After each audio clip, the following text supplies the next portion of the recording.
Wake that ass up. In the morning. The Breakfast Club. Morning, everybody. It's DJ Envy, Angela Yee, Charlamagne the Guy. We are the Breakfast Club. We got a special guest in the building. Yes, indeed. Ed Sheeran, welcome back. Nice to be back. Yes, he started off already telling us things are different now from the last time he was here. He was saying last time you were here, you weren't here, but Nope. Him, Charlamagne, and myself, we got so drunk. How long ago was that? I don't even know. That was 2017 because I remember I went to Atlantic Warner afterwards, and I was they were doing like a party for Divide Doing Well, and I was so lit up that I just didn't really. They were introducing me to all these new artists they just signed, and I was just there being like, I can't even have a conversation right now. It was bad. I mean, by about 10:30 in the morning, I was probably the most drunk that I'd been that. What is the time year. difference for you? So Well, also I feel like being an Englishman sometimes. With Irish blood, there's I gotta kind of keep, keep my composure when I'm drinking. I don't want people to think I can't handle it. But afterwards, In I your really couldn't head, handle you're it. I like, Yeah, couldn't leave it. I couldn't even drive home. I had to sit in the back for like 2 hours. You wore glasses then too, right? yeah, I did. I got my eyes lasered. Oh yeah, we Yeah. did that. Me and Envy did that. Mm-hmm. Yeah, I got I always was freaked out by it, and then my brother got it done, and it completely changed his life. And what it was having a daughter and being like, I've never seen her properly. I've always seen her through perspex lenses. So I went and got them lasered, and best thing I've ever done. Wow. your Wow. daughter influenced a lot already. Yeah, You got your well, man, eyes my fixed, life you done- shifted so much. It's I mean, same thing, Yeah. You know, 6 times. Yeah. Yeah, I don't say I got 5 and 1 on the way. I got 5 and 1 on the way. Congratulations, Thank man. you. Any Congratulations. day now. We're waiting. Any You're day. going to be entering into the trenches again, man. That's right. So how's it Go been on. being a new dad? How did you take that on? I think it just it sort of happened, and everyone was saying, "Oh, your life is going to change," and blah blah blah. But I don't think the shift really happened instantly because it was such a whirlwind. It's the first 3 months are so like full on, but yeah, I think you just kind of shift into this new norm where you get up at 2:30 in the morning and have a play, and then nap where you can, and Yep. yeah. So, but she's in a routine now. So she goes to bed at 7 and she wakes up about 5. And Do you travel with her everywhere? well, I would like to, but do you know what? I took her when I did first bit of promo in Los Angeles in June, because I'd never spent any time apart from it, not even a single night. So I went in June to Los Angeles and then to New York to do promo, and I brought her on both, and jet lag was just cruel on her. Like she was just not sleeping. So she's here for this trip with Cherry, but I try not to do it where it's going to be jet lag and it's going to mess her up. So. But my rule is no more than, I said more than 10 days, but it's actually never been more than like 8 days. You know, That's you it. guys both got COVID together, right? You and your daughter. Yeah. But Wow. was it the two of you isolated alone? Because I know Yeah, Cherry yeah. wasn't there. Yeah, no, she wasn't there. And, man, it was like, it was fun, but when you're like trying to get better and there's like, your daughter is... You can't say to her, "Hey, let's just watch a movie. Can we just chill out for a second?" You know. But it was good. It was really, really nice spending all that time with her. But yeah, Ches was living next door and cooking dinners and stuff like that. How was nice. it on your daughter? What was it? Throwing up? Was it diarrhea? Was it constantly crying? How did it affect her? Yeah, it was just fever, diarrhea, sleep. I mean, like coughing. You know, it was all the things. I don't know if it affected her taste. Obviously, 'cause she's 14 months, but it was all the thing. But she had it in summer as well. My wife had it in summer, and I didn't get it. It was I don't understand it sometimes. So your daughter had it twice? Yeah. Wow. Wow. Wow. That is Yeah. crazy. Were you Are ever you- scared that it was going to be even worse? Because that's a scary thing. Well, they say with kids it's actually all right. I mean, we didn't know Right. because Cherry got pregnant before the pandemic started. We didn't really know what was, so we just avoided everyone because I didn't want to risk her being pregnant and whatever. So yeah, but now like because loads of my friends have had it. Some have had it bad, some haven't had it bad, and it's a roll of a dice, isn't it? Right. Yeah. You know, when it comes to body clocks, right? How's your daughter's body clock being over here in America? Does she get up crazy early? Yeah. So I got in at 2 a.m. from SNL because you finish at like 1:15 or whatever. I got in at 2 a.m. and then she was up at 4. I was like, go to sleep. But we do a thing now because I never let her have screens in front of her. So when the screen is in front of her, it's like crack. And do your kids watch Paw Patrol? Yes. Hell yeah. My God. There's something in that show, right? Because I put on I like The Simpsons, and I put on The Simpsons, and Lyra's just not interested. It's kind of like this. And you put on Paw Patrol. I don't know if that's instantly, for kids. No, but I swear they make this show specifically for kids to just be That and glued in SpongeBob. on.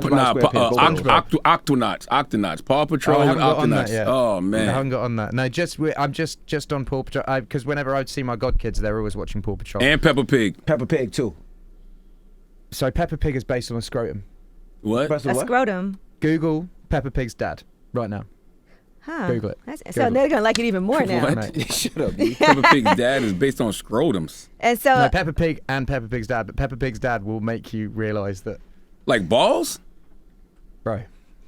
You said based on a scrotum. Hold scrotum. on. Peppa Bro, Pig just dad. go. Does and that Goog- change how you feel Google- about it? Yeah. Google image Peppa Pig's dad. Come on. Google. Look, Oh my God. Come on, man. Come on. Where did you get this from, Ed? You need to stop going down these long can find anything these on YouTube Google. rabbit holes. A friend of mine who lives in my area, he wrote that movie yesterday that I was in. He made Love Actually, he made Notting Hill, 4 Weddings and a Funeral. He told me it one day. I don't know if he knows something that I don't, but he said Peppa Pig is based on a scrotum, and I haven't been able to unsee it. are you since. scrotum shaming? No, no. I'm just saying. I'm just saying. If you're watching a TV show with your kids, do you like? I don't. There was a there was a TV show in England called Captain Pugwash, and they had lots of like sexual innuendos there, and it was a kids show, and it was a guy that worked on a ship, and there was a guy called Seaman Stains on there. Seaman what? Stains. Seaman Stains. Jesus Christ. Yeah. By the way, I As would've in kn- like semen. Yeah. Stains. You didn't have to explain that one, Ed. We got that one. We totally Yeah, understood. figure that one All out. right. I don't know what that is. Now, speaking of that, I love Sandman. So, what's the nighttime routine Speaking of for semen you and your stains. little one? That is not speaking of semen stains. The song is about watching his daughter sleep. You sicko. No, but you said speaking of that. Okay, but Sandman. Yes. What's your daughter's nighttime routine? Well, it used to be just like whenever the fuck she woke up, but now, I have friends that don't believe in sleep training, because they would never, you would let your child cry out for like 5 minutes, and then you go back in comfort and cry out 5 minutes more and go back in comfort, and eventually your child is trained to go to sleep at a certain time. I hate so that. we do. Well, I yeah, never but did. I never did that. But go ahead. But man, it changed our lives because Really? instead of like, you just knew that 7 o'clock she was going to bed, and you knew at midday she was going to have a nap. So, yeah, man, it was smart. But the routine, she, I'll give her dinner at about 5:30. I'll give her a bath at about 6:30, and then she's in bed with a bottle at 7, and then she'll wake up. She doesn't really wake up in the night anymore. I mean, maybe once for a change, but she used to I used to change her diaper probably like 10 times a day, and now it's Yeah. like 2. And when you're able to put the cereal in the bottle a little bit and it holds the stomach Yeah. a little bit, that's when they can sleep the long Cereal periods in the of time. bottle, wow. It's porridge for y'all, right? Y'all put. Oh, oatmeal. Oatmeal, Right, yeah. yeah, definitely. Well, we've only just really moved onto formula since Cherry did breastfeeding for like a year, and now we've just moved on to formula. Yeah, Now, when did you decide to write that record? How old was she? she wasn't even born. Oh. She wasn't born. Yeah, she wasn't born. I had a wave of inspiration when I found out that I was going to become a dad. The one that is Wow. about her that was written after she was born was a song called "Leave Your Life." But yeah, she wasn't born. It was more of a what would I do as a dad? Like, I want to write a lullaby. I was so excited to become a dad that they were just flowing out of me. I must have written like 50 songs Wow. like that. Wow. But then I didn't really want to have an album that was like, I'm a dad, and here are the dad songs. I wanted to Yeah. have one specific lullaby. So did that song match your expectations? Like what you wrote, did it actually come to fruition?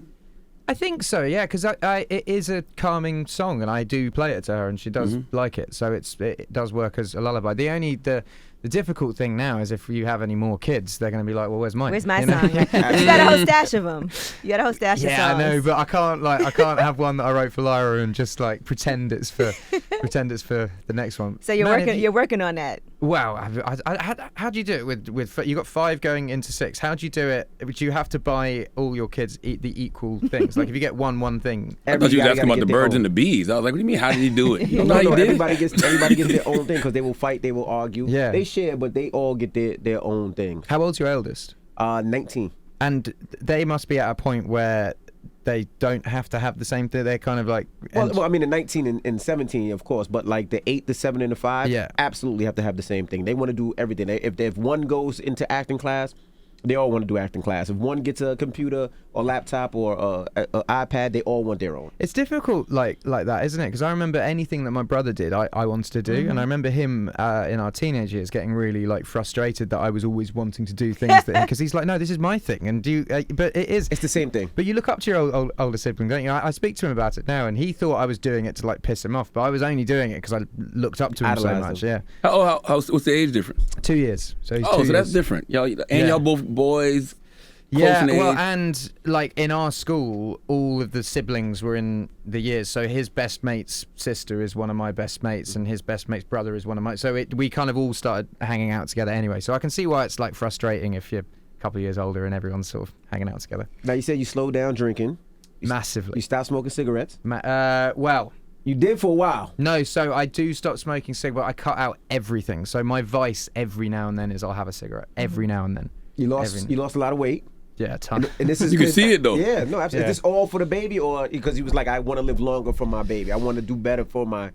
Well, it's kind of a domino effect. It's kind of a domino effect of like I cut out spirits and other stuff, and then suddenly I would wake up earlier in the morning and be like, oh man, I actually feel like going for a run, and then you would run or go and do the gym and do weights or whatever, and then suddenly your body would start looking better, and I'd start having more self-confidence, and clothes that I didn't think would look nice on me or fit me started doing it, and then I was like, oh, this is nice. So then you eat less shit food, and then you exercise more, and it's just a domino effect of as I said in the song, bad habits. Like all bad habits lead to other things. If I have one beer, then I'm going to want another beer, and then I'm going to want a shot, and then I might want a cigarette, and then I might want a Big Mac, and those are all the things. But with healthy shit, it's if I drink water all day long, it makes me feel great, and then if I feel great, I might exercise, and if I feel great and exercise, I'm going to have a good night's sleep, and if I have a good night's sleep, I'm more likely to want to get up early in the morning and go and do it all again. So it's just a domino effect, but it's getting into it is the difficult thing of having these habits of. I love wine. I love having a bottle of wine before bed, but then I would always wake up feeling sluggish and feeling like shit. And then when you cut that out, you realise that there's so much more you can do with your day. Are you ready to be shirtless with playing the guitar? That's what you're going for? I don't know, man. I don't know. I don't know. I did a topless thing in the Shape of You video because I remember getting really like skinny for that. And I kind of because I was so fat before, I wanted to show people like, no, I'm not fat anymore. But yeah, I don't know, man. That's not really my thing. I don't really I've got so many fucking weird tattoos as well that I feel like people would just be like, oh, you already on you? yeah, everywhere. I'm like, oh, covered. Yeah. Covered. How has your lifestyle change me. affected your songwriting? Well, I think this album is less like there's still like darkness in the album, but it's not. I'm not like writing about messy breakups and stuff like that. It's more. I feel like the album's quite wholesome in terms of I'm a dad. I'm married. It's more like relationships in my family and stuff like that, rather than being 22 and dating and yeah, whatever. In the first song, Tides, you do talk about a dream that you would have, right? That there was a bullet in your head. Have you ever done like dream interpretation to find out what that means, or? I remember I had a dream for ages that was me getting all of my teeth knocked out. I used to have a dream that my teeth fell out. That's anxiety. Yeah, right? precisely. Yeah, and change and always when they were happening, about a couple of weeks later, something massive would shift in my life. So I know when I said that, actually there was a newspaper in England that did like a whole study on it because loads of people thought it was quite dark that I said that, and they said that I think it's linked back to anxiety as well. But yeah, I feel weird sometimes when I talk about stuff that is personal in songs, because obviously it comes out and you have to talk about it in interviews because you put it in a song. But then I sometimes feel, I don't know, I was saying this in an interview the other day when we were talking about writing songs, and I feel like if you're not embarrassed when you write something, then you shouldn't be like writing it or releasing it. Songwriting is such a like personal, vulnerable thing that if you don't feel weird doing it, then the song can't be good. Like all the best songs that I've listened to come from like real doubt and shame and embarrassment, and listening to a song with a line where you listen to it and you go, fuck, like I've never been able to say that. How has this artist been able to say that? And that's the magic of songs, I think. You know, I was watching something and they said that when you were younger, you thought you were gay. And this came, Charlamagne and I were having a conversation the other day. I remember getting an earring when I was a kid, and my dad thought I was gay. And then Charlamagne one time he said one of the members of New Edition looked cute. Don't tell my story. Okay. Let him tell his own I've story. already told my story. Do you know, I definitely... No comment, Ed. No, I worded that wrong. I want to say I worded it wrong, and I never ever want to perpetuate stereotypes. All I was saying was when I was a kid, I had interests that people at my school used to take the piss out of me for, and they used to say certain things, and it did make me question it. But I never want to be someone that is saying because there's a stereotype, you have to like this. So it was an interview. The context of it was an interview in the Netherlands about this podcast about being like really masculine and being into things. And I was saying when I was younger, this is what I was into, and because there was a certain stereotype in the 90s, I did question it. But I do apologise to anyone that I would have offended. I worded it wrong, but I gave an answer to a question. But if you grew up in a certain area, you totally understand. Like what Envy was saying about the earring, or even me, all my influences were women. So I'm around my sister and my girl cousins, and I'm just trying to be down. So they talking about somebody being cute. So I just jump in like, yeah, he's cute. And my dad threw me in the yard and let my older cousins beat me up. Well, I think it's perfectly natural to. People are just into what they're into, and it doesn't a stereotype doesn't mean that you have to be a certain way. I'm always very open with my interests, and I just feel like we're all human beings and we all like what we like, and I think the reason it got picked up on in the press is because I had worded it and perpetuated the stereotype, but I just didn't mean it in that way, basically. But also the podcast was a podcast about masculinity, right? In the context of the podcast, yes. I said it, and often things get taken, quoted, put on Twitter, and then I mean, you guys know. Doesn't that suck, man? It makes you not want to talk. But the thing is, it does, and I could just stop doing interviews, but then like people don't actually really get to know the real you. So I'd rather do interviews and then every now and then like slip up and have to be like, oh, I'm sorry, I didn't mean it like that, than just not ever do it at all. Yeah. You know? All right. I wanted to talk to you about the song Visiting Hours.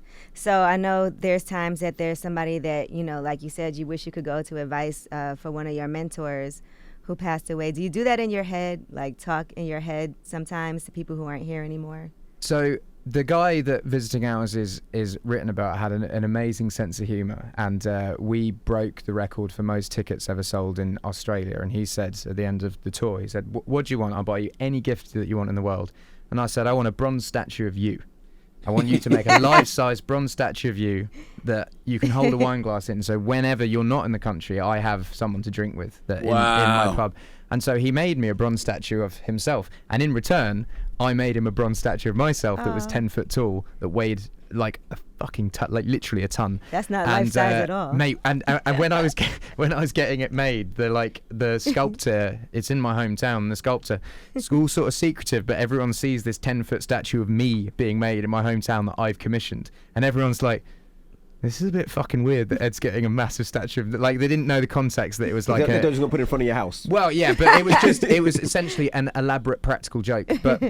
But anyway, so he ended up passing away, this guy, and I have this statue of him in my pub, and whenever I feel like talking to him, I go into the pub and I open a bottle of wine, I put a glass of wine in his hands, and I give him a glass, and I sit and talk to him. And I did it on release night. Wow. Because I was in COVID isolation, it was just me and my daughter in the house, so I went and celebrated my release night with him. And I know that sounds sad and dark, but it's actually very, very comforting to be able to have literally a statue of a man that you love and be able to still go and talk to him and cheers him for all these life events. I go in and I tell him, I'm like, Michael, like, fucking hell, Lara's won now. It's like, yeah.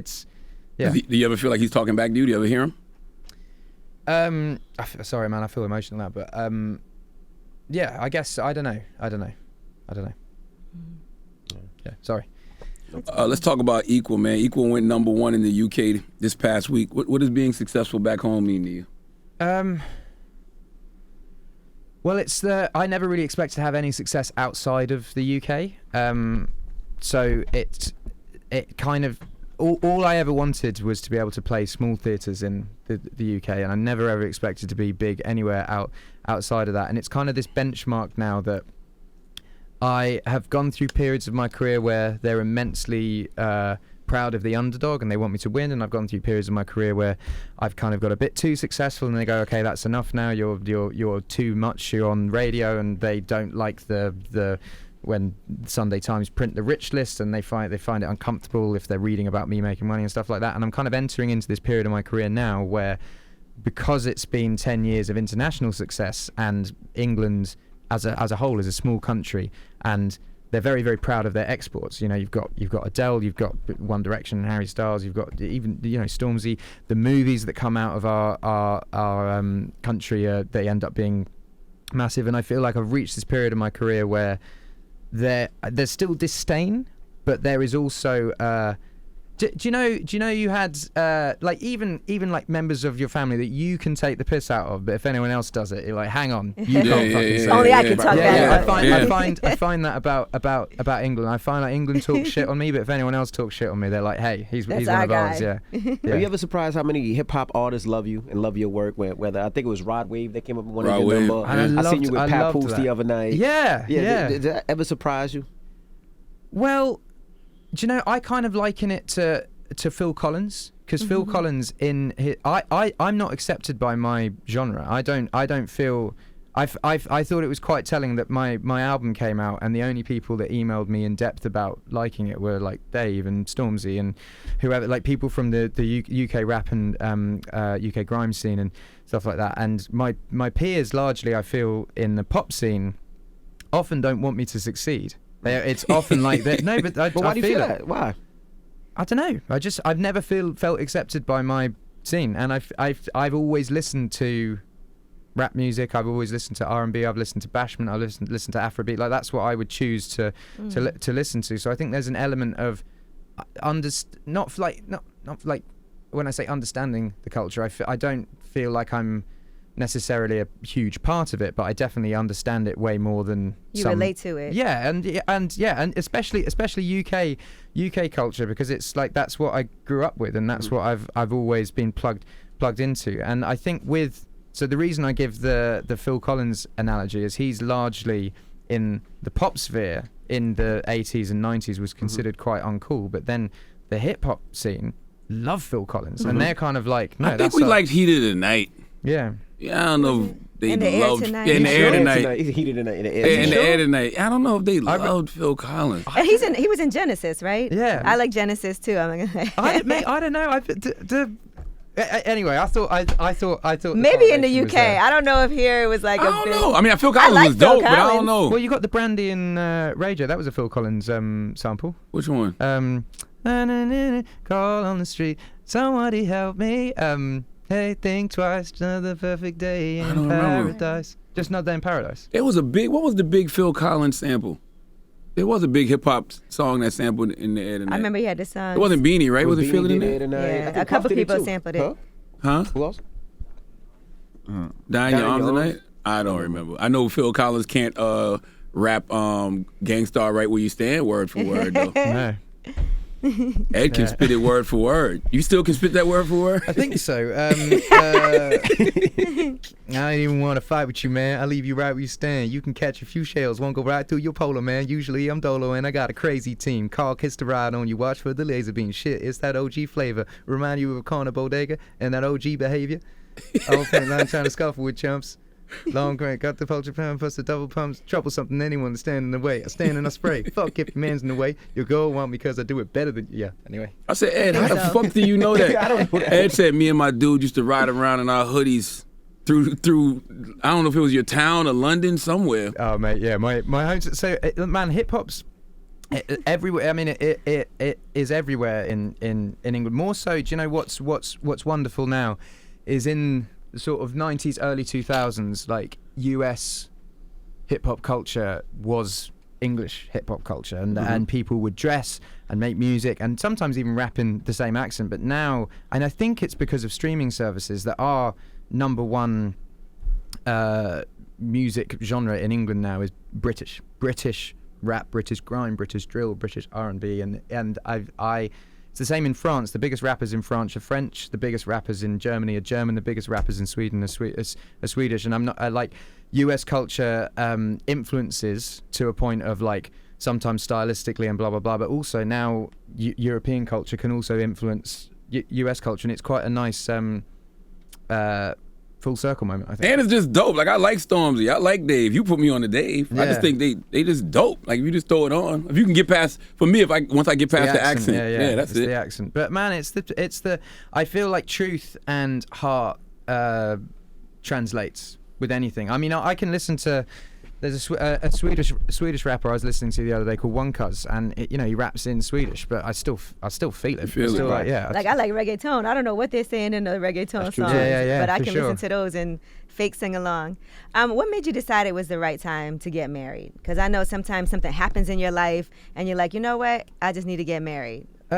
I bought the ring 6 months after I started dating her. So I was like, I knew from the jump, I was like, I'm going to get married to her. But she, her parents never got married. They were together for 30 years. They are married now. I think because we got married, they were like, I think we should probably get married. But I always knew I wanted to marry her. I just didn't know she wanted to marry me because she doesn't come from a married background. Her parents aren't really religious. It's not really a thing. But for me, it's about being a unit and being like, I know like the thing of marriage is not so common anymore, and it's largely you don't really have to do it. It's just sometimes a thing for people to do, to just show each other like I'm committed for life. And kids can do that as well. If we weren't married and we had Lyra, it's the same commitment. You are like then together for life. So how long did you hold on to the ring? I just had it in my backpack for months and months and months, just waiting for a time.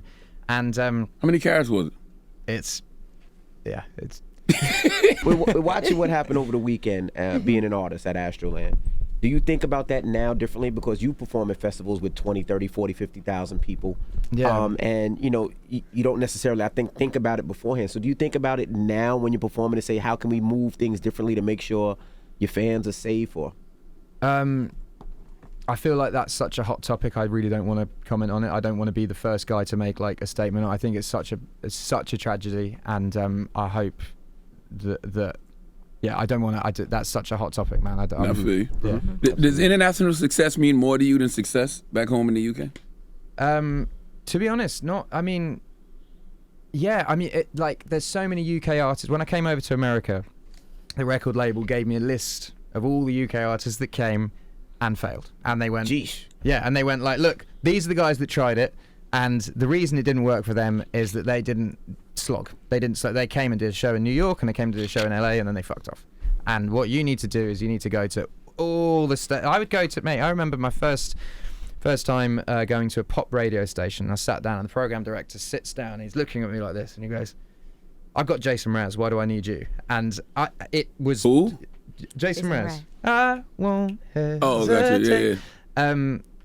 And that was what really resonated in my head. It's like, yeah, America does have singer-songwriters that are, same if not better than me. And like, how do I fit in? So in my head, I was like, well, I'll outwork them.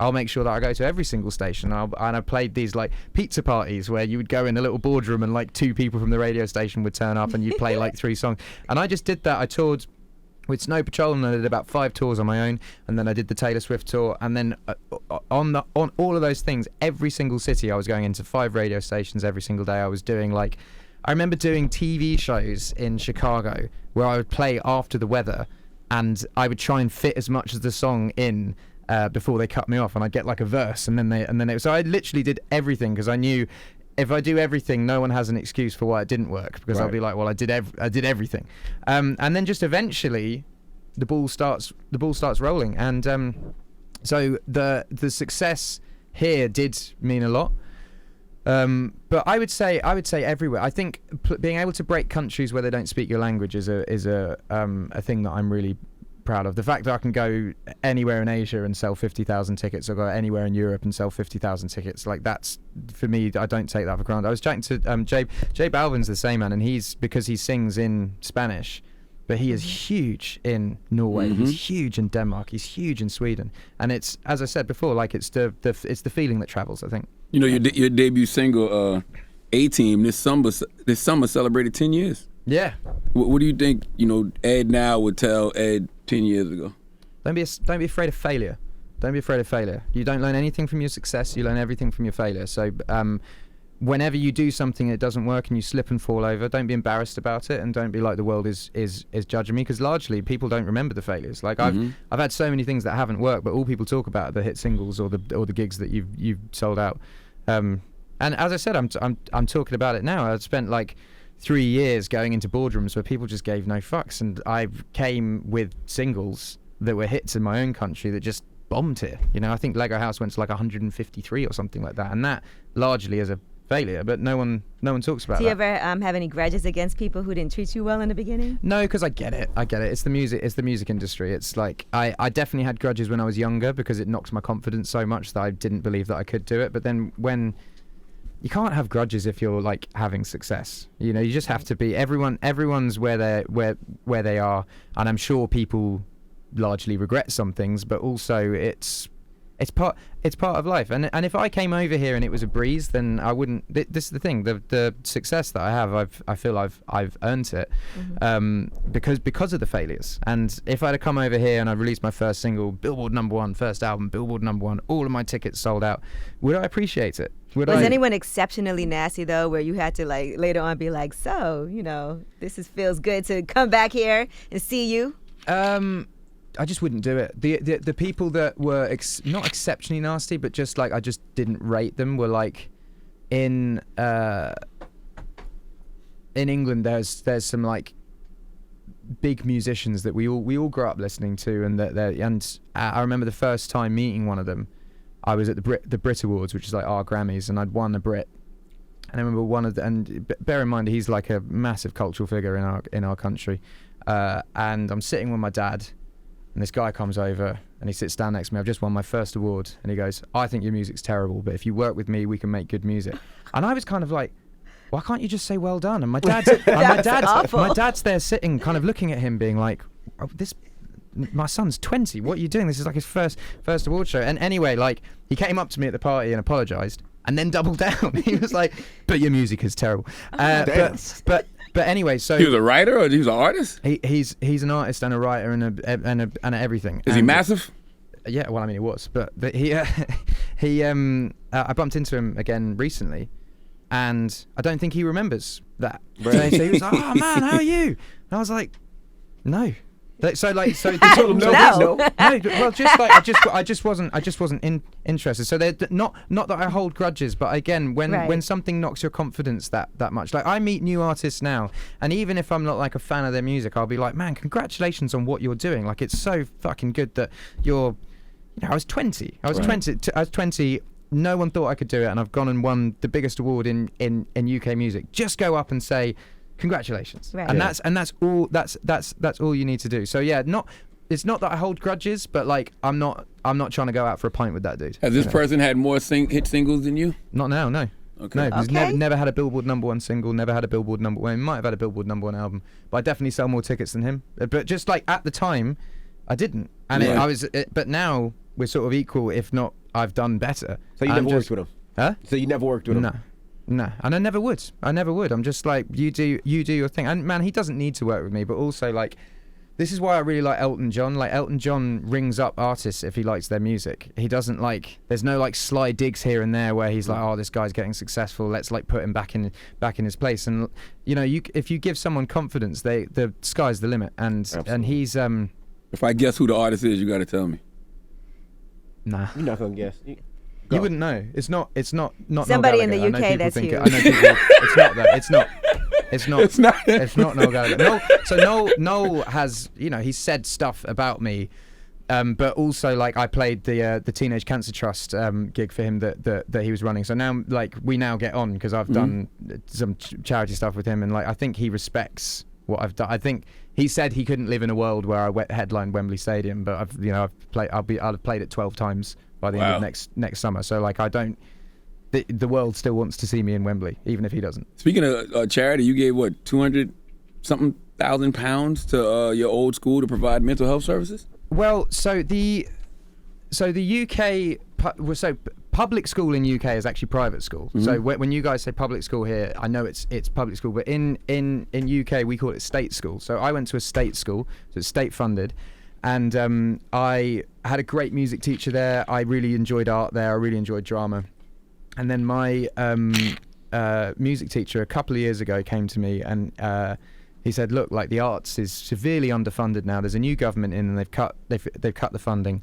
And over art, drama and music, we get £500 a year for the three of them, Wow, whereas that's science nothing. would get £10,000 a year. So I said to him, right, well, I'll give each of you £10,000 a year. So it's £10,000 for drama, £10,000 for art, £10,000 for music, and you can be the best funded arts department in the country. And Wow. through that, so I just say every year it's just 30 grand, you know, and they've bought camera equipment. They've got a dark room to do camera stuff in. They've got new stuff for drama. They've got instruments, recording equipment, Mac laptops, and each year it's just funding more and more into it. And I'm bumping into kids. I have a foundation there that pays for music lessons and musical instruments for the county as well. And each time I go back to my home county, I'm just bumping into parents being like, "Oh my God, my kid's like learning violin because of you," or "My kid's learning," and it's just putting an importance on arts, because this is what I said earlier. Like England or UK are like, it's our most famous export, from the Beatles to the Rolling Stones to nowadays with Adele. Our most famous export is the arts. Our British film's amazing. British artists like Damien Hirst, and you've got Paul McCartney. Like our export is the arts, but there's no importance put on it. It's all science, maths, and English. And I just wanted to put some importance on it in my school, and now it's kind of leaning into a bit more with mental health, because with the arts, expressing yourself can make you feel, if I have a shit day and I write a song because of the shit day, something good has happened because of my shit day, and Absolutely. that makes me feel better. And mental health, or you could do a painting, or if you're low self-esteem and you learn how to take a good photograph, then suddenly this new alley of where you can go in life comes from. And I think there's so much importance in England on get a real job, go to university and get a real job. But a real job is actually just what you work hard at. So you could be, you know, like how many people have an iPhone and how many people take photographs? Does everyone think you could get paid for that? No, they probably just think I take photographs. But then you're in a school and someone says, hey, you're quite good at that. We should teach you Photoshop, or we should teach you how to take like film photos. And then suddenly this new route of life where you go, fuck, maybe I don't have to go to university, maybe I'll just pick up a camera and just start age 16 and I can shadow a photographer and then get into it that way. So I basically wanted to put money into my old school, and the goal with my foundation is to basically spread it out and start doing more schools in the area. And then once I've done my county, it sort of spreads into the east of England. And then my original idea was to go to each, because it's much like America. You've got artists that are big from certain states or certain cities, and we in England, we have artists that are big from certain counties and certain cities. And my idea was to go to each of them and be like, you all set up your own foundation in each city, and we kind of join them all together. And you fund Manchester, and I'll fund East Anglia, and you fund London, and you do this, and then basically you're not relying on the government to put any importance on arts, because it's funded by the arts, basically. You ever thought about moving to the U.S.? Because you see a lot of times international artists wind up moving to the U.S. You ever thought about it? But I think people move to the US because the backlash that they get in the UK. I think because you feel so accepted here in terms of the American dream here is so prevalent, and if someone has a nice house on a hill with a nice car, people go, good for him, like that's cool, that's like work ethic, and he's earned it. Whereas in England, it's kind of, you're almost embarrassed about it, and you almost don't want people to know that you have these things. And I just feel like, especially living in Los Angeles, where you live around celebrities, and no one treats anyone any different. And so I do understand why people move here, but I think LA is an illusion, though. yeah. But then I would say New York's, you know, similar in terms of like there's still the same it's sort of faction of celebrities that live here that move in celebrity circles, and it's not as full on as LA, because obviously LA is show business, but it's the same. Nashville's the same for country music. Atlanta, you know, it's just they're little hubs where people move to. And I lived in Nashville for a bit, and I lived in New York for a bit, and I lived in Los Angeles for a bit. But this is why I've gone back to my home county and put so much time and effort into the charities there, into the hospitals there, into the schools there, because I feel I love living there, and I feel like if I'm basically just a good citizen, people will treat me normally, and they do, and I can walk I can walk anywhere in my home county on my own, go to the pub with my wife on our own. Get literally I just get left alone. I get left alone. I think it's because it doesn't happen in London. I feel very alien in London. People always treat me like a celebrity. Yeah, but I feel like in my home county they don't, and that's why I live there. You know, why are you so shook of Adele, man? Why'd you put your album out before she dropped her new project 30? What's up, man? Would you not be? I think she sold something like 3.2 million. I get it, but you had Sheeran though. You still had Sheeran. Yeah, I know, man. But I mean, we all want a number one record, right? It's supposed to be the same week when her album dropped. No. She's November 19th. He was like, let me hurry up and get this out. Well, no. I didn't know she was coming with an album until we'd already announced our date. But then obviously, after then, I was like, thank fuck we were before that.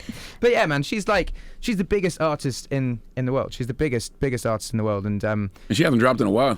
And my first album came out when 21 came out, and my second album was just after when 25 came out. And but both of those years, I was number 2 selling artist in the world, and she was number 1. So I'm not under any illusion that she's not a bigger artist. And artists want number 1 records. You do sort of look at a week and go, hey, that looks like a good week to release. You weren't up for the challenge? You weren't up for the challenge of going head up with... The only time I've ever been up for the challenge was I was meant to release November 2016 when Bruno was doing 24 Karat Magic, and we're both on the same label. I just thought that would have been fun.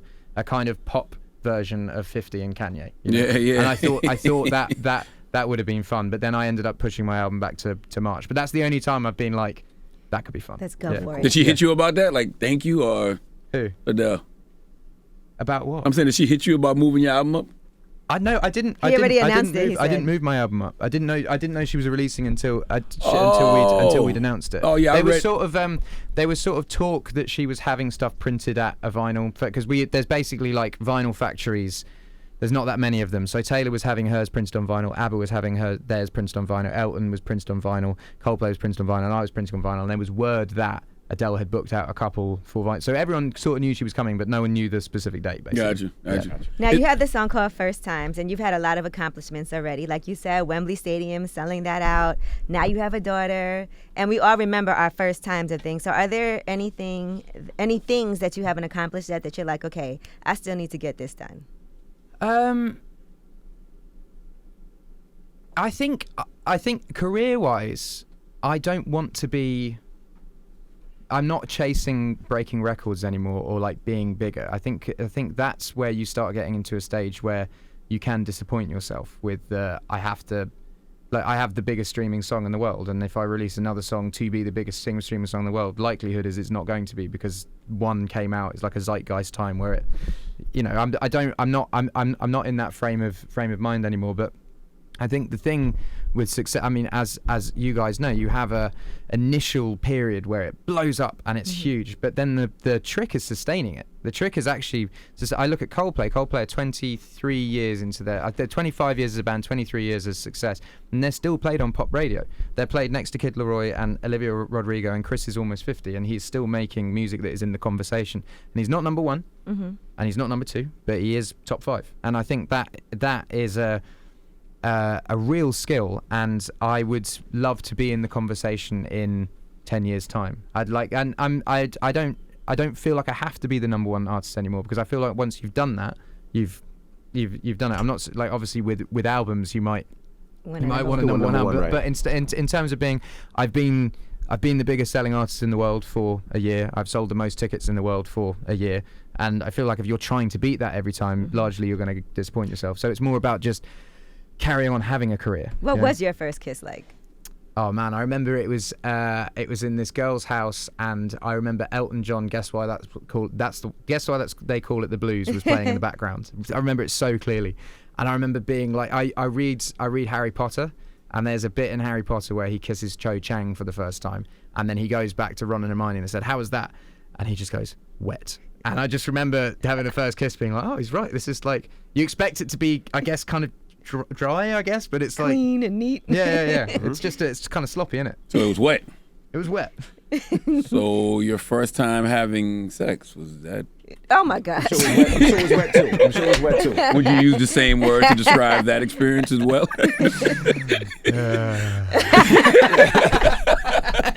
Is it true A-Team was about a homeless prostitute? Yeah, I was in the phase of my career where I was playing anywhere where people would ask me to play, and a friend of mine, Cave, was running a thing. There's a homeless charity in England called Crisis, and they do this thing called Crisis at Christmas, where they get a huge warehouse, and they basically cook Christmas dinner for 500-600 homeless people, and they all sleep there for a week because it's freezing in London, and they put on entertainment. And he said, "Come on down, entertain." So I went on down, and let me tell you, I started playing my own songs, and they were like, "No!" And then I started playing Oasis and Bob Marley and fucking the Beatles, and then suddenly it like lit up. But there was one girl at the front who just danced the whole time, and she was like crazy, and she's dancing, and she's just enjoying it the most. And I got to talking to her afterwards. Her name was Angel, and she had a very, very difficult life. And all the people involved in Crisis were talking to me about her life and the ins and outs of it. And you have to understand, I grew up in the countryside, and like we don't see stuff like that. We see, like, the most we'll see is suicides or like slight drug addiction. You know, there are epidemics closer towards the coast where I live, but where I live, it's not that heavy. It's not that heavy. And I moved to London at 17, and this was when I was 18. I remember going in there and being like, fucking hell, I just didn't even realise this is just a world that's opened up to me, like ways that people make money and ways that people live, and it really affected me. And I went home, and I was living in a student bedsit in Guildford, and I wrote a load of rhyming couplets. So it's in England, crack cocaine, heroin, cocaine, LSD, all of these things are called Class A drugs. So Class B drug would be marijuana, Class C would be fucking, I don't know what Adderall. And so I was really into rap, and I loved metaphors. So I wrote this thing that she's in the Class A team rather than she's in the A team. She's in the Class A team. So I have Class A team, and then I'm like, what rhymes with that? Daydream, they scream, face seams, pastries. I write all those things, and then the song starts forming. And then it ended up being this song that was inspired by. That's why I say it's too cold outside for Angel to fly, because Angel was living. The girl, she was called Angel. She couldn't go anywhere and fly and succeed because she was sort of stuck in this homeless shelter. So the crux of the song was basically about this girl, and all the metaphors around it were about her. And then it became this massive worldwide hit, and I kind of didn't want to tell US radio what it was about because I didn't want it censored. So it just became this thing, and everyone's like, "Oh, it's such a beautiful song." And I'm like, yeah, it's not really about anything. It's, but yeah. Have you ever done anything for her? I couldn't get in touch with her afterwards. Wow. I couldn't. I tried to, but I've done stuff for the charity since, which if I feel, yeah. Oh, it'd be dope to seek her out if she's still, around. I feel like if it was going to happen, it would have happened by now. That I've definitely asked, but when people have no fixed address, it's quite difficult to track them down. Yeah, absolutely. Damn. Are you still writing songs for other artists? Yeah. Okay. Yeah, I love it. I just had a Billboard #1 actually with BTS. Oh, yeah, wow. Song called Permission to Dance. Wow. Yeah. Wow. I've had Justin Bieber's Love Yourself went Billboard #1, BTS Permission to Dance went Billboard #1, Shape of You and Perfect. So I've only had 4, so it was a big deal. Wow. Big deal getting it. But I didn't know you wrote K-pop. Yeah. Well, I actually wrote a song called Make It Right for them. They actually sing in part Korean. That was like really, really cool to do. Yeah, I wrote. There's a big boy band in England called Westlife that have a song out of mine at the moment. I never thought I would be a performer. I tried to get signed. I'm not a conventionally attractive person, so no one was like, this is going to work. I was also really fat and kind of had dreaded ginger hair and rapped with a loot station. So I always knew that I'd be this kind of niche artist that would probably never get signed, but I wrote songs, and I got a cut on an X Factor artist called Ollie Murs, and the album ended up going triple platinum, and that was like my first hit. I was like 17 years old, and I was like, oh fuck, I can make money being a songwriter. Maybe I'll just be a songwriter. So I kind of kept my foot in there, and then when I had success, I was like, one day this will end, and I will be a songwriter. So while I was having A-Team, I was writing songs. I had a #1 single with One Direction called Little Things, and while I was doing A-Team, I was having stuff like that. And then as I was going around the world, I would just be in touch with people and go in and do sessions and go in and do features and blah blah blah blah blah blah. Just so if everything dropped out, like if my career stopped tomorrow, I could be a songwriter because I've basically proved myself as a pop songwriter and also as an artist. What's the difference between writing for you and other acts? There's no, as I said before, when you write songs and you have, when I feel embarrassed to write a line and it makes me feel a certain type of way, those songs will remain mine. And when I write a song that's just fun, like Permission to Dance, this BTS song, it's just fun. It's a fun pop dance song that I think if I would release, my fans probably wouldn't like it, but BTS fans love it. So it's a different thing. And also you get to try out different genres. I did a song for Justin Bieber and Major Lazer called Cold Water, and like I've never really made that was like the first proper big dance song that I had. And what else? I like, mate, this Westlife band in England. They were a boy band that I grew up listening to that do big ballads. They were known for the key changes, and they'd wear sort of like white leather suits, and they'd stand up from their stools. And I don't know if I could pull that off, but it's quite funny writing a song knowing that someone else is going to be standing up from a seat in a leather. Yeah, it's good. Who would you want to write for? Have you ever like just submitted songs to people? Like, so Rihanna is always the benchmark. Rihanna is always, when I go in, that's how Shape of You was created. That's how Love Yourself for Justin Bieber was created, because Rihanna is she's got such great taste in songs that a certain, you can't say what Rihanna's style is. It's just good tunes. So when you go in the studio to create a song, always we go, what would Rihanna do? So she'd be someone that I would always love to work with. And write with or for, but yeah, she's like the fact that she can do work and then she just does 4 or 5 seconds, and they're both totally different but both fucking incredible tunes. Have you ever submitted anything to her? Or? Yeah, we were meant to do something on collaborations, but it wasn't the right tune.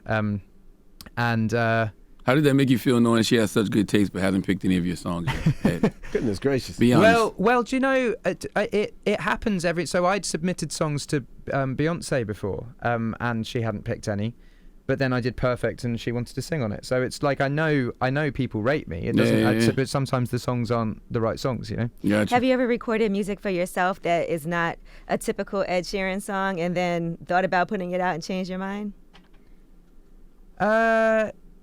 Yeah, well, I think that's what Number 6 Collaborations project is. I think that's me going off the track. Yeah, like the song with Bieber, or the song with Travis Scott, or the song with Bruno Mars and Chris Stapleton, or the only song on that album that could actually go on any of my other albums is the Yebba tune.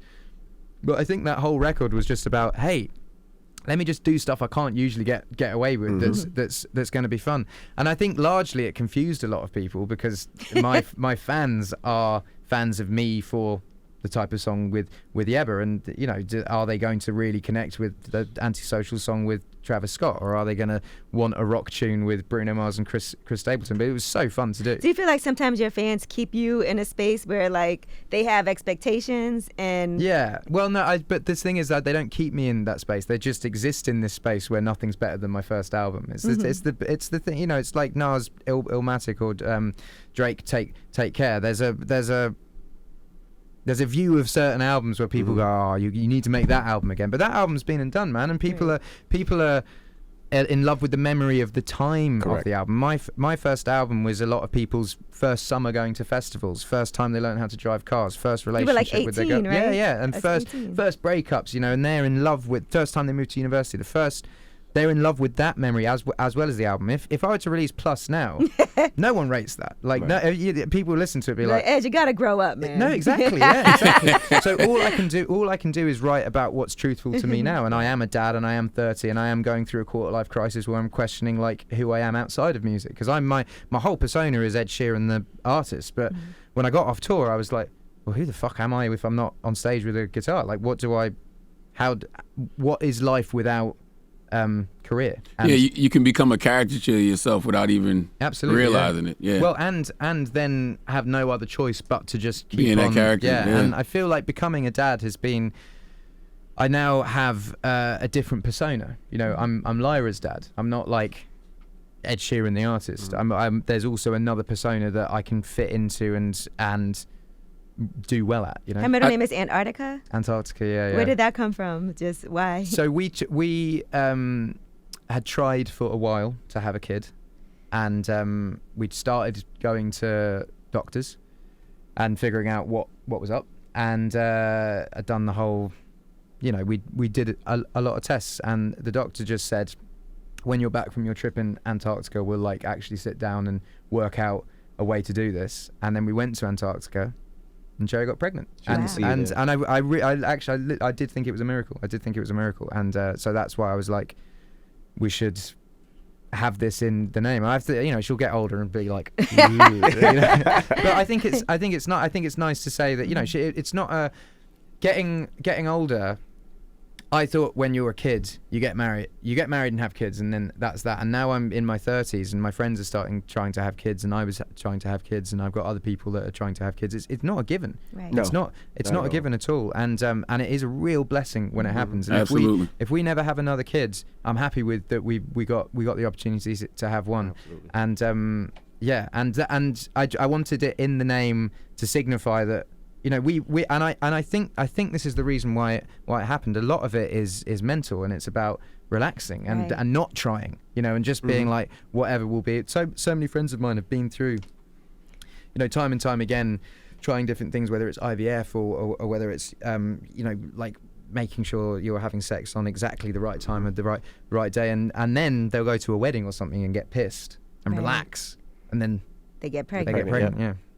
Yeah, to your point about what you were saying about being yourself, it's just like you just got to be intentional about it.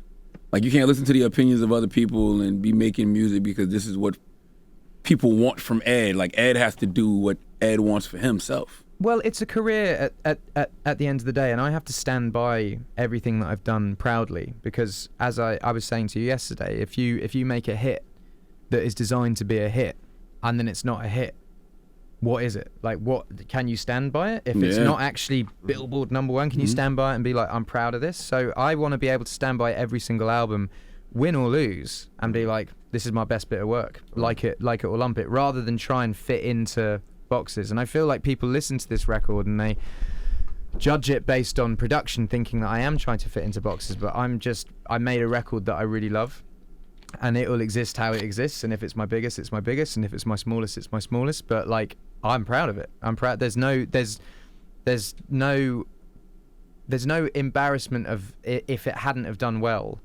Like, when Bad Habits came out, the label had like a mini heart attack, because it basically didn't start well. It didn't peak high. It just went in and sort of dropped off a little bit, and everyone was like, oh fuck, this might be the end. But there was no part of me that felt weird about it, because I was like, I'm really proud of this. I'm doing all the promo I can. There's no way that it shouldn't work, so if it's not working, it's not working. But then that song just grows and grows and grows, and it's almost 6 months since release, and it's still top 10. So I'm kind of, I stand by my reasoning of just, if I like something and I put it out, like, win or lose, because I used to care a lot about that sort of stuff, but win or lose, it's just, can I stand by it, basically. There is a part of me that wants to hear you on a different production, though, just like R&B, soul records, because I be listening to your lyrics, I'm like, yo, this is some deep shit he's saying. Yeah. So how would it sound on a slower track, maybe? And I think that is the wonderful thing about having a career, is like, hopefully I've got 15, 20 years more of this, and I will get to that point. I want to go back, and I worked with Rick Rubin on my second record, and my second record was meant to be an acoustic record where I just played acoustic guitar, and Rick had me in the studio for about 6 months making this thing, and then I worked with Pharrell, and I worked with Benny Blanco, and suddenly the record turned a bit more pop. But I'd love to go back in with Rick and make the album that we started trying to make. I'd love, and that's like a scope of doing that. I would love to work with Rafiel Sadiq a bit more. I got to work with him on Don't, and I think there's lots of scope to work with people. But that's the beautiful thing about having a career, and also being genreless. I feel like music genre nowadays, especially with kids. I grew up and you were into genres, right? I was into Blink-182, therefore I liked Green Day, and therefore I liked The Offspring. And then I got into rap music, and I liked Eminem, therefore I was into 50 Cent, and therefore I was into Dr. Dre. And then I got a little bit older, and then that sort of disappeared. And I realised there was two genres, and it's good and bad. And no, but it is. You go on a kid's playlist now, right? And they're going to have They're going to have a Calvin Harris tune, they're going to have a Kendrick Lamar tune, they're going to have an Olivia Rodrigo tune, and then they're going to have some artist that you've never heard of doing a new sort of genre. And the correlation between all of those artists is it's good music, and that is all people actually care about now. And I think when you're in that category of hopefully making good music, there's no barriers. So if I want to make an R&B record tomorrow, I can make one, and it just has to be good. That's the only thing. That's what I like about today's kids with the way they like music. Like my daughter likes Kendrick, she likes J. Cole, you know, she likes Ed Sheeran. But then she told me, Dad, I want to go see Joji, and I'm like, who's Joji?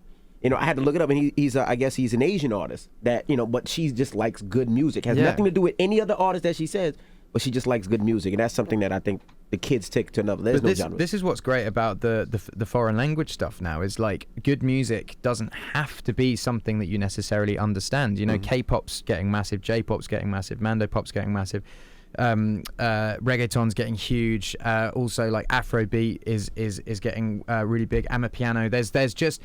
There's a wave of music that is coming through that. As I said, it's just good, and it is going to damage English-speaking artists eventually, because there'll just be more stuff in there. But I think it's a great thing that the world now is on a world stage. It's no longer like the US artists and the UK artists. Right. It's this kind of world stage, and it's good. And bops are bops, man. Like, I love the I Don't Care record even still now. Thank you. It's a bop. I like it. You know what I mean? But it exists in a different sphere. You know, I could never put that on Divide. I could never put that on Multiply. I could never put that on Equals. It exists in a sphere where... Could it really? Interesting. I don't know. I don't think people want to hear me and Justin Bieber on my albums. I think it existed where it existed, but he has his own thing and I have my own thing, and we made a thing that exists on a collaborations project. But I don't think it works on one of when my I heard records. the number 6 collaboration project, that was the record to me. Yeah. I was like, that's the joint. Thank you. That was the single. The world agreed with you, thankfully. Do you have a title for the next album now with all the mathematical? Yeah. So I've got 5. I've got one more mathematical one, and then I've got 5 more symbols to do. I saw an interview with Quentin Tarantino back in the day where he said he wanted to make 10 Tarantino movies, and then in between he does stuff like Grindhouse or the scene in Sin City that he directed, and I think he was going to do Star Trek at some point, but he's going to do 10 blockbuster Tarantino movies, and then that's it. So I always liked that idea. So I had 5 mathematics records and 5 more symbol records, and then in between I would do I'm going to do a folk record with a trad band that I really like. I might do an R&B record, I might do a dance record, but they won't be part of the blockbusters, if that makes sense. So I'll do these 5 and these 5 and then be done. But the last one of the last 5 will be my last record. I have a slightly morbid idea, but I like the idea of doing 9 and then for like 20 years just chipping away at one and just having it in the back pocket and just having it in my will that the day that I die, this album gets released, and that's your final swan song where you just go, that's it. And I really like the idea of that, basically. Executive produced by your daughter with all the money. Yeah. No, I mean all of that, but but just make the perfect album. And then when you die, it's your swan song of like, have you spent a lifetime as an entertainer, and this is your last thing you want to offer to the world, and it comes out the day you die. Yeah, it could be like, if you're hearing this, I'm dead. Like how Drake had, if you're reading this, it's too late. Oh my gosh. That could be the title of the album. If you're hearing this, I'm dead. Oh my God, fucking hell. If you're gonna do it. Hey. No, I've got the title of it. I'll tell you off mic, because I don't want to. I like announcing albums. Yeah. You know, I like. Please don't announce this one. Because then that means. That means Don't announce this one. Well, Ed, we appreciate you for joining us, brother. Mate, thank you. I always feel like we have such a good every couple chat. of years, and we're grateful. Thank you. One thing, would you ever do The Voice? Because I saw you mentoring Ariana Grande on there. Would you ever be a judge on The Voice? No. I like going in as a mentor, because you're basically able to. What I think is great about The Voice is it's all very, very talented people. But what I think is sad about talent shows is when those talented people get voted off or sent home, they then think that that's it for them. Right. And I was on a sort of star seeker talent show when I was a kid, and I remember the furore around it, and you're in there and they're like, this is it, and I'm 16 being like, fuck, okay, this is it, and then I didn't get it, and I thought my career was over, when actually my career was just beginning. So it's not, and it's not I'm not ragging on The Voice or American Idol or America's Got Talent, but it's I would love for the reason I did it, the reason I went on as a mentor, is I wanted to say to all the kids, like, win or lose, you're winning. You are on the biggest rated television show in America, and people are seeing you every week. and you are talented, so you come off this show, start releasing music. Like, don't suddenly be waiting for the right move or being like, fuck, I didn't win it, like my confidence is shot. You just have it as that. But I would find it very difficult, and I know Ariana finds it difficult because I've spoken to her about her sending people home, not turning your show But you know, around. the Like, music business is filled with disappointment too, and that is going to happen time and time again. Like you said, what happened to you before you found success. and if my dad didn't instill confidence in me, then I Right. probably would have thought that was it. But my dad always said, mate, I remember saying to my dad when I was 10 years old, I'm going to do a song with Eminem one day. And he went, yeah, you will. And now I've done 3. And he and he really, truly believed that I could. And instilling the confidence anytime that I had a knock and a record label turned me down, or no one turned up to a gig, or I'd release a project that just no one bought, I always thought, no, but I can do it next time. I can do it next time. And I think what's dangerous sometimes about those TV shows is they come off it and then they go, right, I guess I'll go back to regular life and stop doing it. Rather than treating it as a moment on their journey, it's the kind of peak and fall of their journey. So I don't think I'd ever be a judge. Yeah, the great Angie Martinez. That's why she didn't do American Idol back in the day. She was one of the original American Idol judges, and she was like, I don't want to do that to people. Yeah. Be sending them home, telling them that they're not, I know, because they are, and I had so many people tell me I couldn't do it, and if I'd have listened to them, I wouldn't be here talking to you guys. And I think it's Ariana's a great judge. So's John Legend, so's Kelly, and so's Blake, and they all say to their artists this, and they do instill confidence. But I think it's just the gravitas of the show, because it's so big, and all the producers are going, this is it, this is the moment, we've got to win. I just think it should be not even aftercare. It just should be like, hey, you've come off the show, just start releasing music. Like, this is the start, not the end. Yeah. Well, Ed, thank you so much for joining us again. Absolutely. Equals is out now. It's Ed Sheeran. It's The Breakfast Club. Good morning.